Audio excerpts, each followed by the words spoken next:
우리가 그 성경에 가장 중요한 주제가 있다면 죄와 용서라고 할 수 있습니다. 구약 전체가 인간의 죄의 문제에 대한 하나님의 용서를 씨름하는 과정으로 나와 있을 뿐 아니라 신약도 예수 그리스도께서 사실은 인간의 죄 때문에 십자가에 못 박혀 고통당하셨다는 이야기들이 쭉 흘러가면서 죄와 용서라는 주제가 흘러가고 있습니다. 그런데 우리는 죄에 대해서는 사실 굉장히 우리가 문제가 있고 또 우리가 하나님께 회개하고 자백하고 그렇게 살아야 된다는 사실에 대해서 모든 성도들이 동의하고 이제 그렇게 신앙생활을 하고 계시지만 용서는 그렇지 않은 것 같아요. 용서는 해야 되는 건 알겠는데 너무나 어려운 이 신앙생활의 애물단지 중에서 애물단지가 바로 이 용서인데, 이 용서의 문제를 예수님은 아주 정면으로 이것을 돌파하고 이 문제를 정면으로 이렇게 제자들에게 설파하고 있는 장면이 오늘 장면입니다. 이 문제를 우리가 뛰어넘지 않고서는 우리의 영적 여정을 시작할 수도 없을 뿐만 아니라 영적 전투는 애저녁에 나갈 수 있는 자격을 상실하게 되는 어처구니 없는 일이 벌어지는 것입니다. 오늘 이야기 앞부분에 어떤 형제가 만약 나에게 죄를 범했으면 어떻게 해야 됩니까? 그럼 네가 가만히 가서 권면하고 그렇게 듣지 않으면, 그러면 몇몇 사람이 가서 권면하고 그래도 듣지 않으면 교회에 얘기하고 권면하고 그래도 듣지 않으면 내어 쫓고 그리고 이방인과 죄인처럼 대하라, 이런 말씀을 예수님께서 하신 거예요. 그러자 우리 베드로가 거기에 대해서 민감하게 반응을 합니다. 실제로 그 당시 랍비들은 3번까지는 용서해 주라고 얘기를 했어요. 가르쳐 기록에 보면 그것이 이제 아모스에서 서너 가지 죄로 말미암아 누구를 징계한다, 누구를 징계한다는 그런 어법이 있기 때문에 그걸 그들이 이제 차용해서 그렇게 했습니다. 그런데 예수님도 묘하게, 그죠? 한 사람이 가서 개인적으로 권면했을 때 안 듣고, 두 번째 두세 사람이 가서 안 듣고, 그 다음에 세 번째, 이렇게 세 번째까지는 이렇게 기회를 주고 그래도 안 되면 이렇게 내치라는 말씀을 듣고, 뭔가 자기 나름대로 고민이 있었던 이슈죠, 애물단지 이슈를 예수님께 이렇게 묻고 했던 거예요. 왜냐하면 용서에 대한 이야기를 예수님께서 주기도문에도 말씀하시고 여기저기서 말씀을 하셨기 때문에. 그래서 이야기를 합니다. 예수님, 우리 형제가 나한테 잘못을 하면 몇 번이나 용서해야 될까요? 7번쯤 용서하면 되겠습니까? 라고 얘기한 거죠.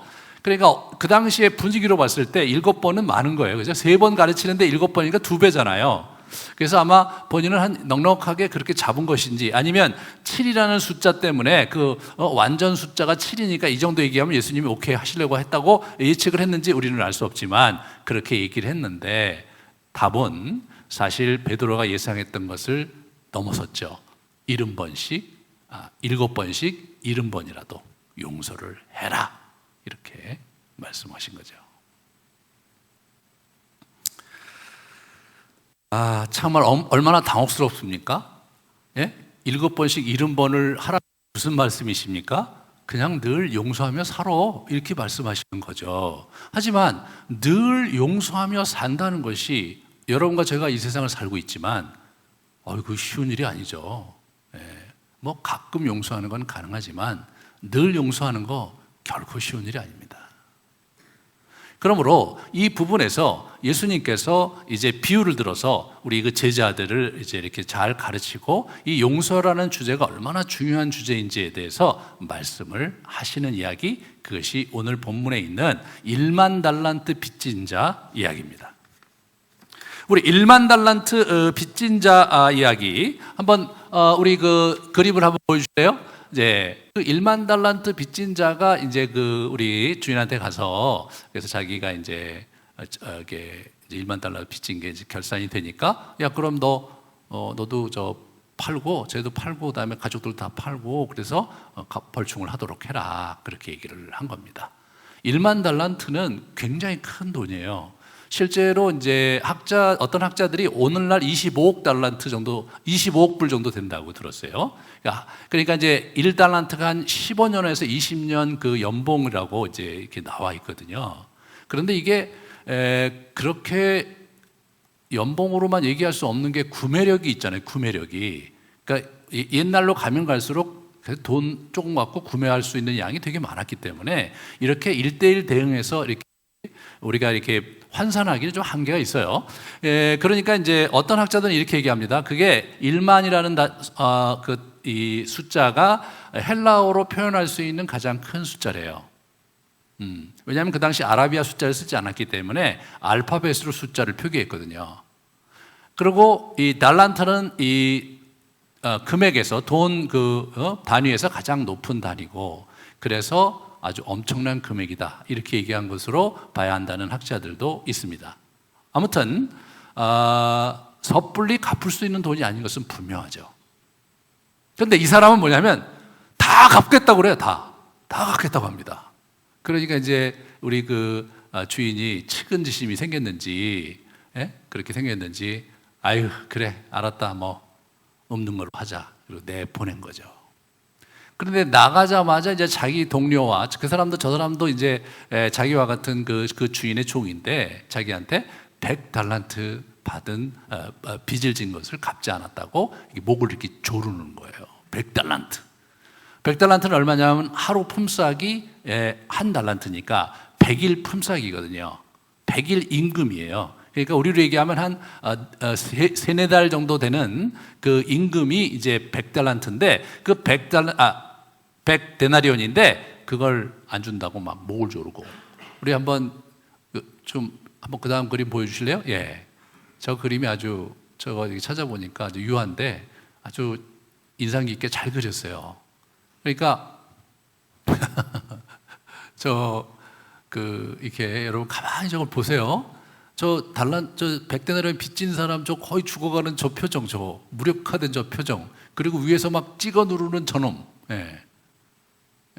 저게 인간이라는 거죠. 저게 자기가 잘못한 것은 카운트할 때 아주 후하게 카운트하면서 남의 잘못을 이렇게 막 엄청나게 들이받는 그런 놈이 인간이라는 거죠. 뭐 저런 사람들을 요새 뭐 매스컴을 통해서 우리가 너무 이제 듣고 또 들었기 때문에 사실 뭐 이렇게 새롭지도 않은 이야기, 그것이 오늘 이야기입니다. 그래서 주인이 대노를 해갖고 저 얘기를 듣고 그를 소환해서 내가 너를 탕감한 것을 취소한다. 그리고 옥에 가둬라. 너 갚을 때까지 옥에 가두는 그런 형태로 이야기가 진행이 됩니다. 무서운 거죠. 다시 소환해서 탕감받은 것이 취소되고 있어요. 그런데 여기서 우리가 이제 한 가지 이야기 속에서 아주 굉장히 중요한 포인트를 하나 우리가 붙잡아야 되는데, 그거 뭐냐면 여기서 옥졸들에게 넘겼다고 하는데, 이 옥졸이라는 이 표현, 바사니스테스라는 이 옥졸이라는 저 표현 있잖아요. 그죠? 이게 뭐냐면 영어로 torturers. 이게 뭐냐면 고통을 주는 고문하는 사람 얘기예요. 고문하는 사람. 그러니까 옥졸은 맞았는데 저 옥졸은 어떤 옥졸이냐면 고문을 해서 몹시 그를 때리고 어떻게든지 물리적인 압박을 가해서 주인이 원하는 바를 이루어내게 하는 그 역할을 하는 옥졸이 바로 저 사람인 거예요. 그 옥졸에게 넘긴 거예요. 그런데 여러분, 그 옥졸에게 넘겼다 이런 상황에서 그래 뭐 이야기니까 비유니까 그게 정말 다른 사람 용서를 해주고 자기 그 주제를 파악을 하고 다른 사람을 대해야지 그런 거를 강조한 것이라고 생각할 수 있잖아요. 그런데 예수님께서 그냥 35절에 저렇게 못을 박으세요. 마음으로부터 형제를 용서하지 아니하면 나의 하늘 아버지께서도 너희에게 이와 같이 하시리라. 너희에게 이와 같이 하시리라.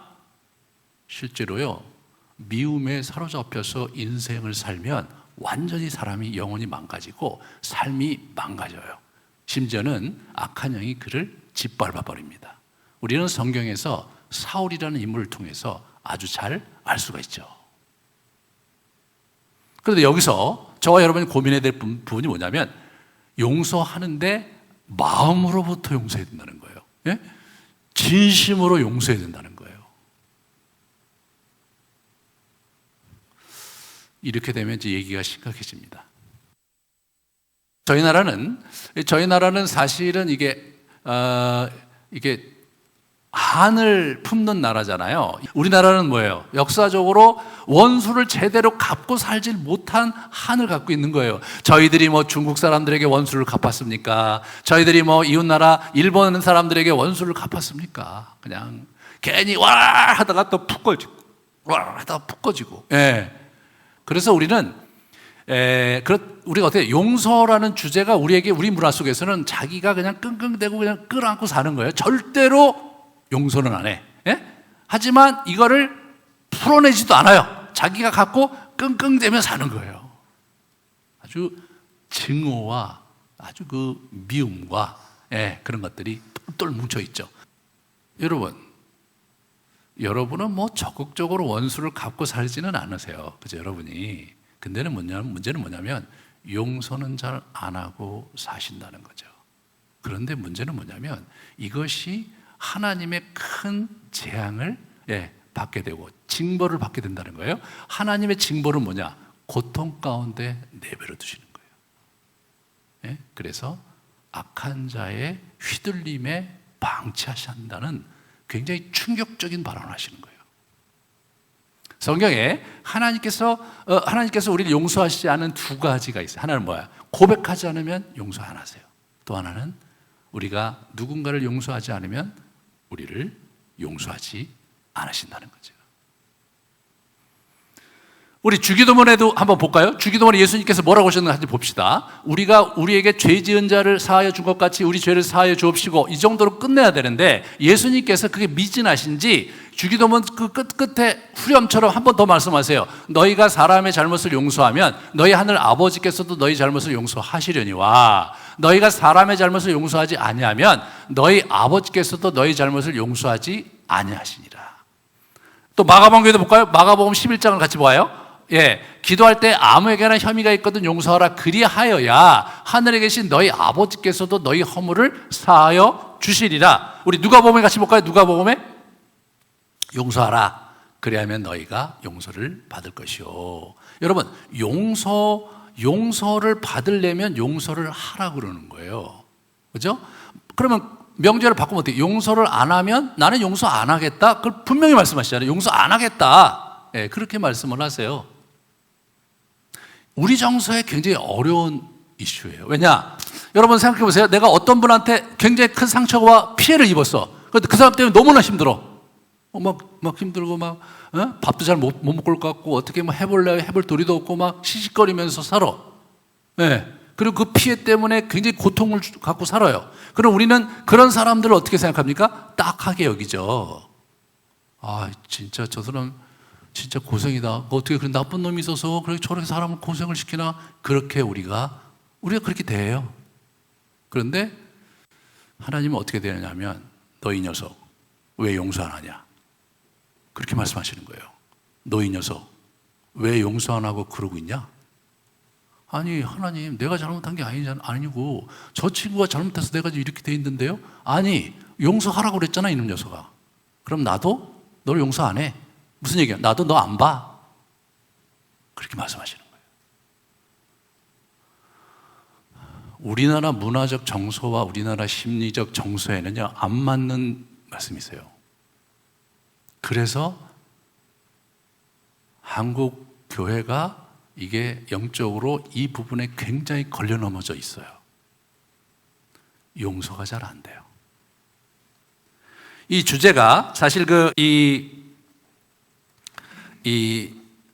사도들에게도 계속 이어지는 걸 보게 돼요. 사도들에게도 보세요. 서로 용서하기를 하나님이 그리스도 안에서 너희를 용서하신 것 같이 하라. 누가 누구에게 불만이 있거든 서로 용납하여 피차 용서하되 주께서 너희를 용서하신 것 같이 너희도 그리하고 라고 얘기하면서 예수님의 가르침을 이렇게 자꾸 반복적으로 강화하고 있어요. 굉장히 중요한 주제인데 여러분 여태까지 여러분은 이렇게 생각하실 거예요. 내가 죄를 지은 것에 대해서 용서를 받기 위해서 회개하는 거, 이런 부분들은 여러분들이 잘 하시려고 노력했고 또 못했다면 마땅히 해야지, 이렇게 생각하실 거예요. 근데 여러분들이 용서하지 못하는 사람들을 갖고 있으면서도 편안하게 신앙생활 하시고 하나님과 별 문제가 없다고 생각하시고, 그리고 하나님에게 막 열심히 기도하고 뭔가를 구하고 있다고 생각을 해보세요. 그죠? 이 말씀을 근거로 생각해 보실 때 하나님이 여러분의 기도를 안 들어주시는 게 너무 자명하지 않겠습니까? 만약 여러분이 여태까지 기도 생활하는데 막히고 뭔가 이루어지지 않는 게 있었다면 그 중에 가장 큰 이유 중에 하나가 바로 이 용서를 하지 못한 채, 방치한 채, 물고 늘어진 채 살아가면서 자기 연민에 빠지는 거예요. 나는 이렇게 상처받았는데, 나는 저 사람 때문에 이렇게 되고 있어. 그렇게 살고 있는데 예수님께서 오셔서 아유 그래 네가 얼마나 힘드니, 아유 상처를 많이 받았지 이 녀석, 이렇게 토닥거리시는 게 아니라 자식아 네가 용서를 해야지 사는데 용서해 이 녀석아, 용서 안 하니까 그 모양 아니야 라고 얘기하신다면 여러분 정서적으로 어떻게 반응하시겠습니까?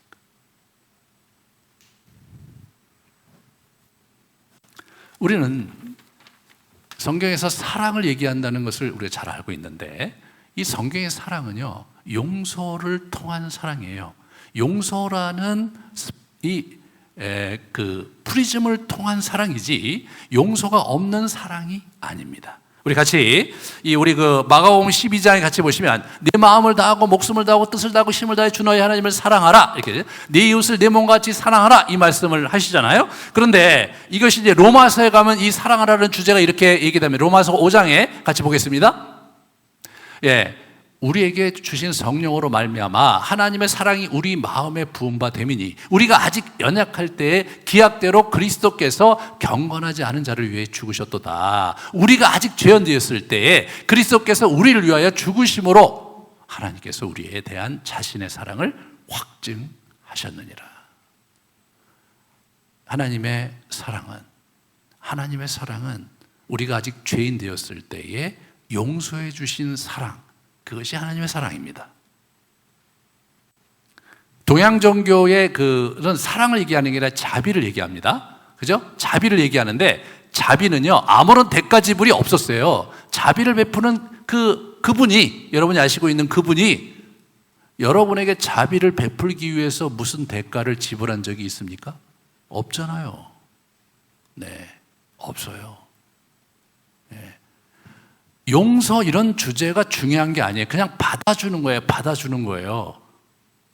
그렇기 때문에 더 포용력이 있는 것 같지만 사실은 내용이 없는 거예요. 그렇잖아요? 어떤 사람이 이래도 허허 저래도 허허, 뭐 악한 사람이 가도 허허, 선한 사람이 가도 허허, 그럼 우리는 어떻게 생각해요? 이상한 사람이죠. 그죠? 우리는 더 이상 그 사람하고 가까이 하고 싶지 않아요.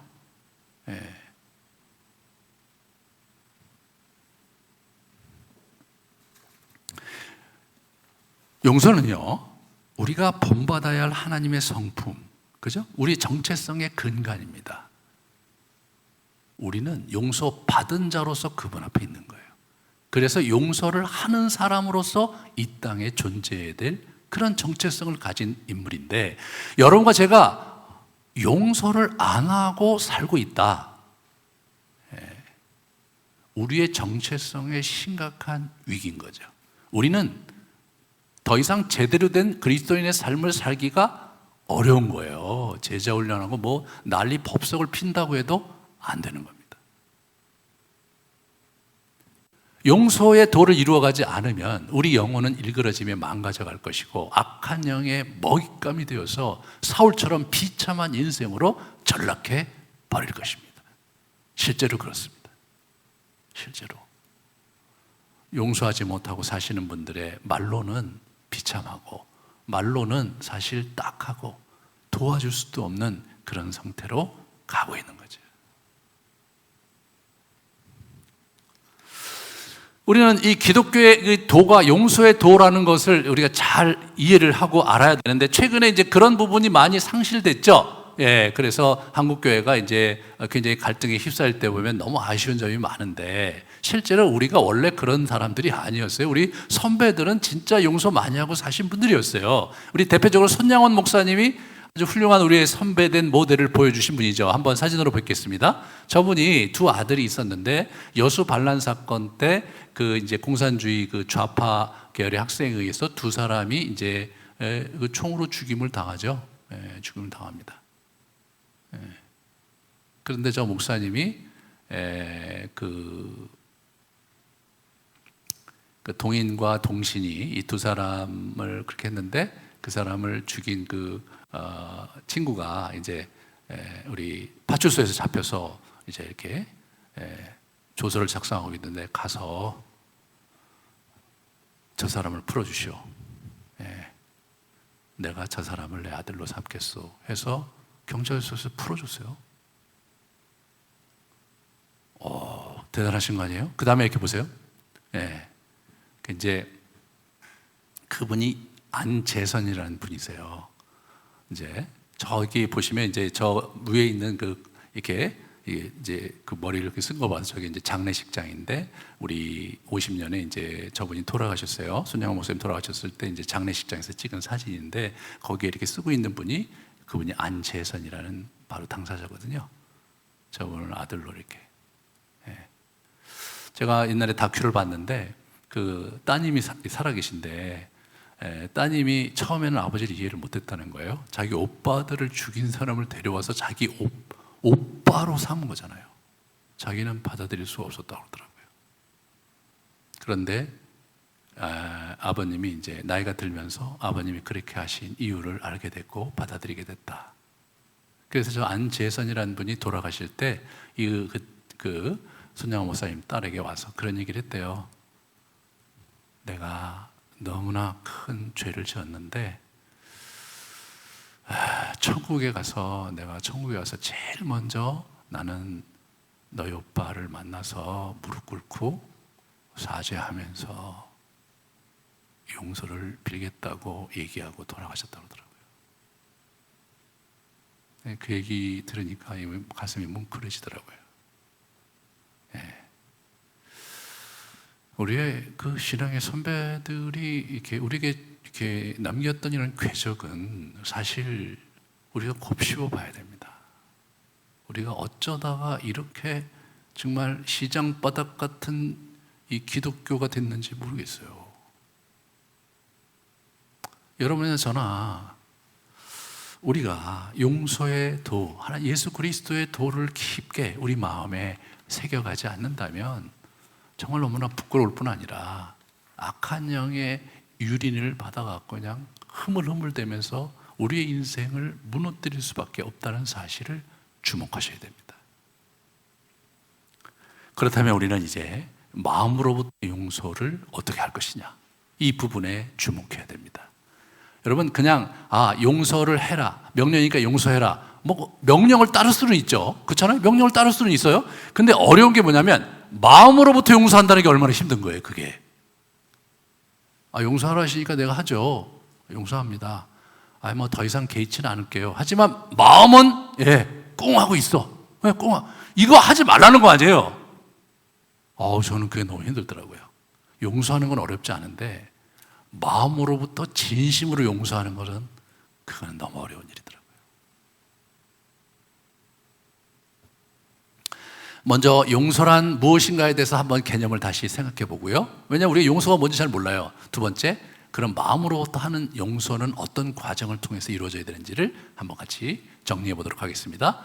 자신이 직접 보복할 권리를 하나님께 이양하고 자신은 그 상처와 불이익을 예수님의 도우심을 받아 해결해 나가기로 결단하는 것이다.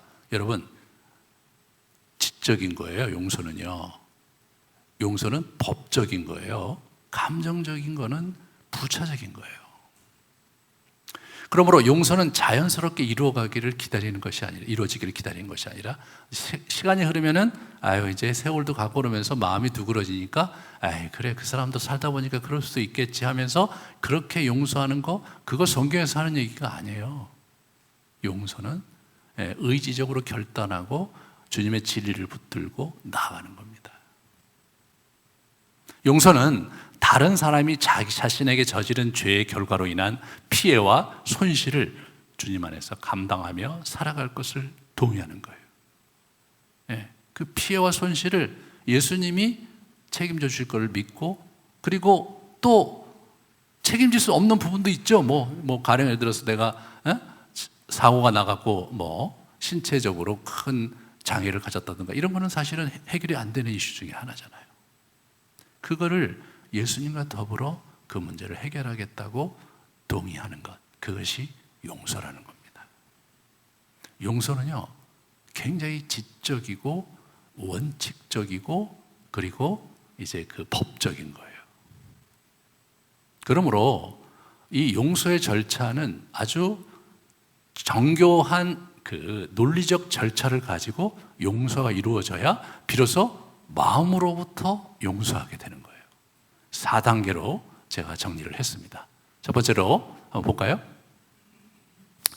용서의 과정은 저렇게 용서를 결단하는 기도를 올리는 거예요. 그게 용서가 시작되는 거지 끝이 아니에요. 그렇게 시작을 해서 처벌을 이양하는 거예요. 내가 그 사람을 복수하는 것이 아니라 하나님께서 그 사람을 하나님의 법정에 세워서 하나님께서 그에게 필요한 조치를 취하실 것을 내가 의뢰하는 거죠. 그 처음에 앞에 걸 보여주세요.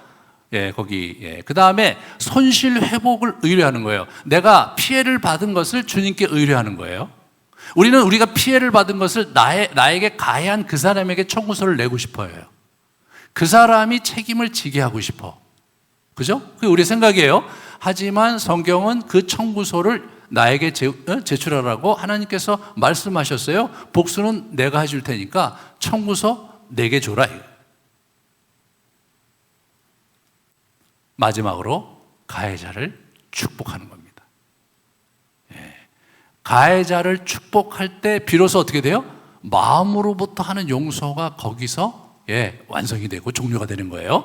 만약 여러분이 누군가를 용서를 했어요. 용서하고 잘 사시고 계신데, 그런데 아직까지 마음으로부터 그 가해자를 축복하고 있지 못하다면 용서는 진행 중인 거예요. 그죠? 아직 끝나지 않은 겁니다. 자, 1단계 용서 결단 기도. 상대의 잘못을 인한 고통과 어려움을 성토하며 주님께 고하고 용서하기로 선택하고 저렇게 기도하는 거예요. 주님, 아무개가 저에게 이러이러한 행동을 함으로써 나에게 이런 마음의 상처와 재산의 그러한 손실을 가져다 주었습니다. 그렇지만 나는 그를 용서하기로 선택합니다. 저를 도와주세요. 그런 기도를 올리는 거예요. 그러면 이제 용서가 끝난 거냐? 용서의 법적 절차를 이제 시작한 거예요. 자, 여기서 첫 번째 시작하는 거예요. 그 다음으로 넘어갑시다. 우리 처벌을 이양해야 돼요. 상처 입은 감정을 토로하며 보복의 권리를 포기하고 주님의 법정에 이양하며 하여 그분의 처분에 맡기는 거예요. 하나님께서 처분하실 것을 의뢰하는 거예요. 그런데 문제는 뭐냐면 그 법정에 개입하고 싶은 거예요. 그죠? 그렇잖아요. 좀 이런 벌도 내려줬으면 좋겠고 저런 벌도 내려줬으면 좋겠고, 그 다음에 법 집행도 가능한 한 빨리 했으면 좋겠고, 그런 식으로 우리는 하나님을 밀어붙이고 싶죠. 여러분, 구약에 이제 지난번에 엘리야 얘기를 잠깐 할 때 여러분 좀 약간 눈치챘겠지만, 하나님께서 원수를 갚아주시는데 다음 때에 갚아주세요.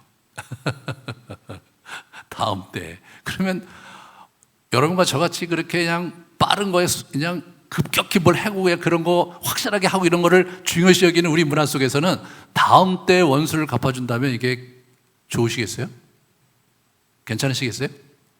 네, 어려워요. 그러니까 자꾸 어떻게 돼요?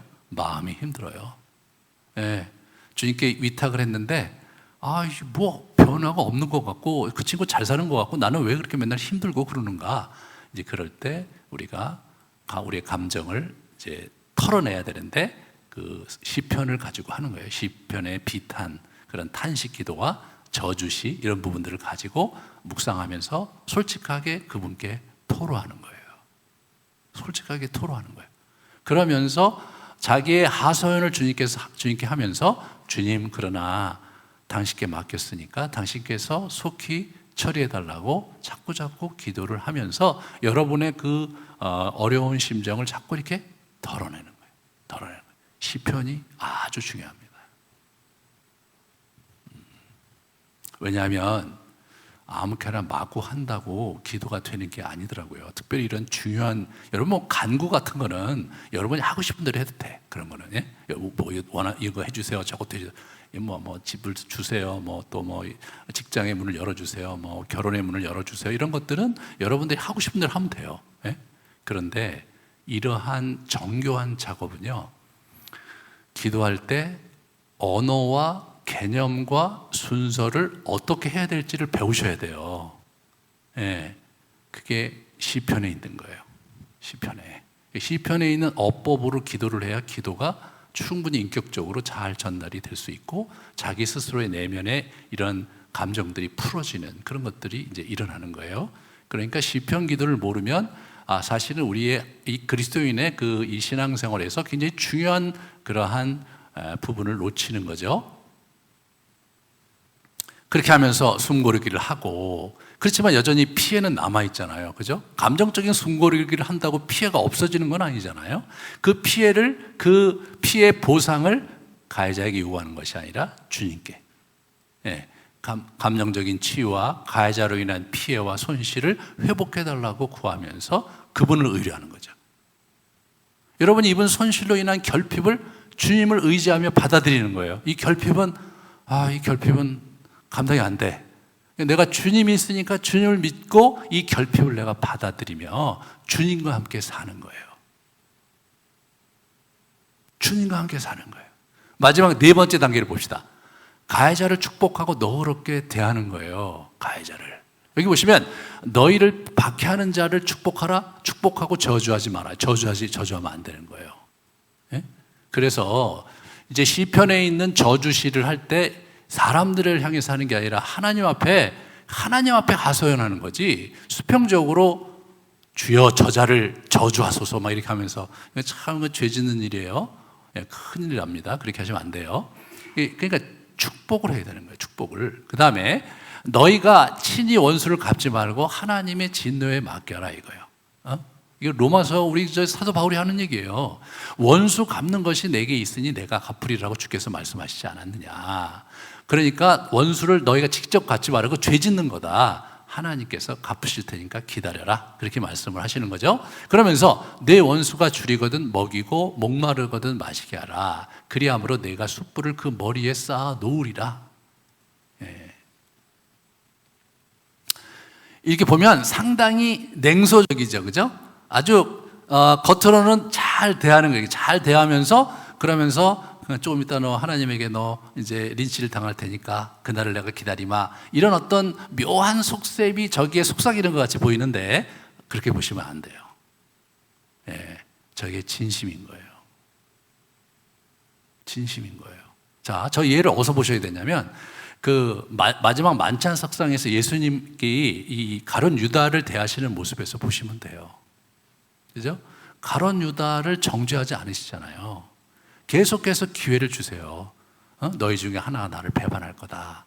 너희 중에 하나가 나를 배반할 거다. 자꾸 얘기하세요. 자기의 어려운 고충을 얘기하세요. 그런데 이 친구의 마음이 굳어졌어. 그러니까 어떻게 됩니까? 속히 가서 네 일을 하라 이거예요. 잘 대해줘요. 잘 대해줘요. 그러면 예수님께서 가룟 유다를 미워하셨느냐? 그런 건 아니죠. 그죠?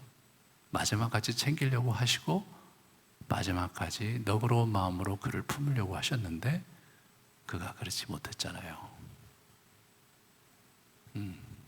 결국 그 친구는 심각한 징벌을 하나님께 받게 되겠죠.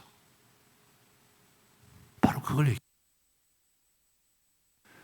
다윗에게서 우리 다윗 사울을 용서하는 장면에서 사무엘상 24장과 26장에 두 번 살려주거든요. 한 번 살려줘. 근데 이 사람이 또 계속해서 자기를 죽이려고 그래. 또 살려줘요. 그러면서 사울을 떠나버려요, 그냥. 그래서 사울 왕국을 떠나서 어떻게 합니까? 아기스에게 망명을 가요. 이분이 그냥 더 이상 내가 이 사람하고 씨름할 건 아니다. 이분이 택한 게 뭐냐? 용서에서 가장 중요한 게 뭡니까? 그 사람과 살지 말고 하나님과 살아야 되는 거예요.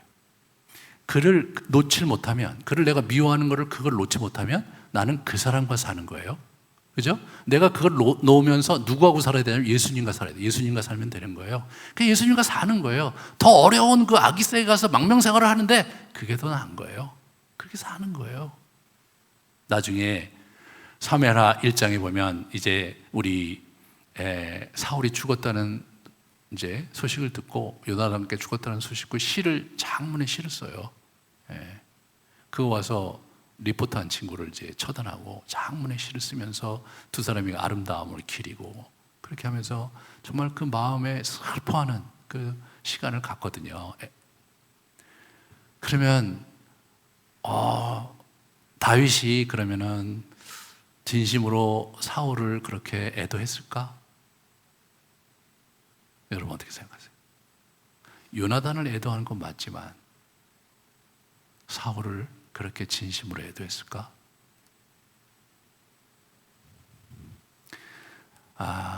일부 신학자들은 이 사람이 정치적으로 자기의 입지와 향후 그 향배를 위해서 그런 제스처를 쓴 것이다 라고 해석하는 학자들도 있어요. 근데 제가 이제 공부를 나름대로 이렇게 이 다윗의 시를 공부를 해보니까 다윗은 그렇게 수준 낮은 사람은 아니에요. 진심으로 애도한 거더라고요. 진심으로 애도한 거예요. 그는 진심으로 사울을 풀어줬고 그리고 진심으로 애도한 거죠. 여러분, 다윗은요, 사울은 이제 자기 인생의 중요한 사람이 아니에요.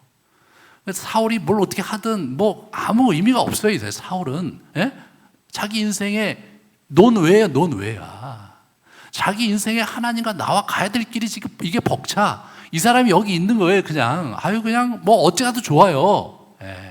근데 이렇게 보면 딱하잖아요. 사람이 왕이었고 하나님께 기름 부음 받은 자였고 딱하잖아요. 불쌍히 여기는 거죠.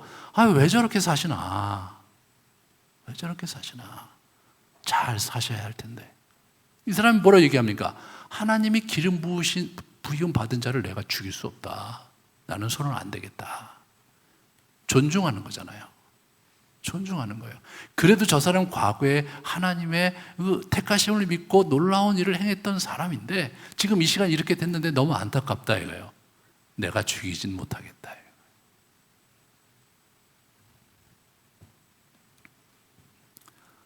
이게 우리 기독교에서 얘기하는 용서의 도의 수준인 거예요. 그러니까 마지막이 가해자를 축복하는 거예요. 가해자를 진심으로 축복하는 거예요. 제가 신앙생활하면서 사실 저 자신이 가장 어려웠던 주제가 용서였어요. 용서라는 주제를 제가 30대부터 붙들고 이제 고민을 많이 하고 책도 많이 읽고 그랬는데 참 어렵더라고요, 용서라는 게. 그래서 이제 이게 뭐 이렇게도 안 되고 저렇게도 안 되고 이렇게 이제 굉장히 어려운 시간들을 많이 보냈는데 책을 보면서 이제 이렇게 또 영성 훈련을 하면서 조금씩 이제 나아지기 시작했고요. 그래서 이제 저기 가해자를 축복하는 거. 한 번은 이제 그 수년 전에 가해자를 축복을 나도 이제 해야 되지 않냐, 이제 이 정도 됐는데 나이도 있고 그런데 가해자를 축복해야지 맨날. 그래갖고 이제 한 번 앉아갖고 이제 제가 과거에 용서했고 이제 마음도 많이 이제 이렇게 정리된 사람을 이렇게 한번 축복을 했어요. 정말 진심으로 축복하는 기도를 했는데 여러분 너무나 큰 기쁨이 찾아오더라고요. 너무나 큰 평강이 찾아오더라고요. 이게 나를 위한 거구나. 가해자를 축복하는 것은 내 영혼을 위한 것이고 나의 평강을 위한 것이고 내 축복을 위한 것이구나를 깨닫게 됐습니다. 여러분, 가해자를 이렇게 그냥 그렇게 흘려놓고 네가 네 인생 네 알아서 네가 잘못한 거니까 알아서 하려고 이제 하고 그냥 끝내는 것까지는 여러분이 많이 하실 수 있을지 모르겠는데 실제로 그를 다시 소환해 갖고 축복을 하는 건 쉬운 일이 아니죠. 여러분 해보세요. 정말 큰 위로와 감동과 축복이 있을 것입니다. 하나님이 너무너무 기뻐하시는 거예요. 예수님께서 오늘 얘기하시는 게 뭐예요? 마음으로부터 용서하지 않으면 가만두지 않겠다 이거예요. 그러니까 어찌하든 간에 여러분과 제가 하나님과 제대로 된 관계 속에서 우리가 살아가려면 용서의 도를 익혀가야 되겠습니다. 자, 그러나 한 가지 여기서 주의해야 될 것은 용서와 화해는 좀 다른 것이다 이거예요. 용서와 화해를 잘 분별을 해야 돼요. 그 한번 같이 이제 볼까요? 그러니까 보세요. 그 다음 걸 해주시면 아무에게도 악을 악으로 갚지 말고 모든 사람의 앞에서 선한 일을 도모하라. 할 수 있거든 너희로서 모든 사람과 더불어 화목하라. 할 수 있거든 화목하라. 이런 얘기를 하고 있는 거예요. 용서하는 데는 한 사람이 필요한 거예요. 하나님과 나와의 문제이기 때문에. 하지만 화해하고 재결합하는 데는 쌍방 간의 노력이 필요하겠죠. 그죠? 용서는 상처받은 사람 내면에서 일어나는 거예요. 하나님과 함께. 하지만 재결합은 두 사람의 관계 속에서 일어나는 거이기 때문에 이것은 좀 다른 영역의 것이죠. 근데 용서하라는 것이 화해하는 것까지 하라고 그렇게 말씀하신 건 아니에요. 화해는 할 수 있으면 할 수 있는 데까지 하라지 꼭 완성하라는 게 아니죠. 상대방이 미안하다고 말하지 않더라도 우리는 그 사람을 용서할 수 있습니다. 그러나 상대가 정직하게 사과하며 미안하다고 말하지 않는다면 우리는 그죠? 재결합할 수 없는 거죠. 우리는 화해할 수 없는 거예요. 저 사람이 용서를 나한테 빌지 않잖아요. 그럼 나는 용서할 수 있어요. 하나님 앞에서. 하지만 화해는 불가능한 거죠. 그 부분에 대해서 여러분이 자유하시면 돼요. 그 부분에 대해서는. 이게 여러분이 우리나라 개념에서는요, 용서하면 반드시 화해한다고 생각해요. 용서하면은 그 사람과 잘 지내야 된다고 그렇게 생각해요. 거기까지가 내가 해야 될 영역이라고 생각하는데 그런 건 아니다. 그것은 전혀 다른 역동이고 쌍방이 책임 있게 노력을 해야 가능한 것이기 때문에 시간이 필요할 뿐 아니라 안 될 수도 있는 것이다. 자, 그러면 우리 이 용서의 도를 읽어가는 것을 한번 우리 좀 잘 생각해 보셔야 되겠어요. 기독교에서 용서의 도를 알지 못한다면 굉장히 중요한 핵심 가치 하나를 놓치는 거거든요. 다시 말해서 용서를 생활화하는 삶을 살지 못한다면, 마음으로부터 용서하는 도를 익히지 못한다면 우리는 사실은 절름발이 그리스도인이고, 영적으로 성장한다는 것은 애저녁에 불가능한 것일 뿐 아니라 영적 전투에 나가봐야 여기저기 절름발이고 쩔뚝거리고 사지를 제대로 쓰지도 못하는 그런 병사가 되는 겁니다. 그러므로 반드시 용서해야 됩니다.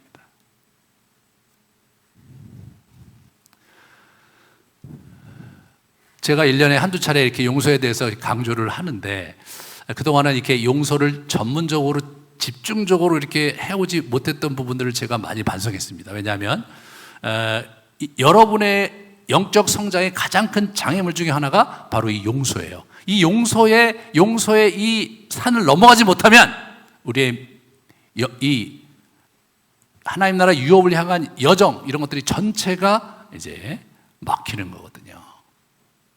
그래서 우리 용서의 도를 일구는 그러한 여정을 이번 3월과 4월에 가기 원하는데, 먼저 10일 동안 용서할 사람들을 기억나게 해달라고 구하세요. 그러면서 떠오르는 사람을 한 사람 한 사람 아까 기도문에 맞춰서 용서를 고백하는 거예요. 용서를 결단하고 그런 기도문으로 고백하는 거예요. 결단하고. 그렇게 하면서 용서를 출발하시고 그 다음 과정을 하나하나 한번 밟아보세요. 물론 어떤 사람은요, 너무 오래전이고 이미 자기가 다 처리가 됐기 때문에 보면은 마지막에 가해자 축복하는 거 하나만 남아있는 사람도 있을 거예요. 그러면 그렇게 완결을 지으시면 돼요. 하나님 내가 축복합니다. 다 용서를 했고 지나간 일이고 더 이상 이 문제로 할 것도 없고 오히려 주의 이름으로 축복하기 원합니다. 그래서 축복 기도를 하면 용서가 완결된 거니까 그렇게 여러분 이제 하나하나 처리를 하세요. 근데 이제 자꾸 생각이 많이 안 나시는 분들이 있을지도 모르겠어요. 그러면 이제 여러분들이 이제 피해자가 아니라 가해자였던 게 분명하죠, 그죠? 그러니까 이제 그럴 때는 주변 사람들에게 내가 어떻게 했는지를 이렇게 잘 이렇게 물어보시는데, 특별히 가족 관계에서 확인하시는 게 제일 빨라요. 그래서 용서를 구하는 것 또한 해야 돼요. 용서를 구하는 거. 그래갖고 용서 구할 사람을 기억나게 해달라고 기도하시면서, 그러면 기억나게 하면 리스트를 작성을 하세요. 리스트를 작성하시고, 그리고 이제 거기에 이제 당신의 행동이 잘못된 것을 말하고 그 사람한테 또 당신이 무엇을 했는지 구체적으로 지적하고 받아들이고, 또 자기 방어나 변명을 하지 말고, 예? 마지막으로 저를 용서해 주시겠습니까? 라고 그 사람에게 얘기하라는 거예요. 굉장히 어려워요.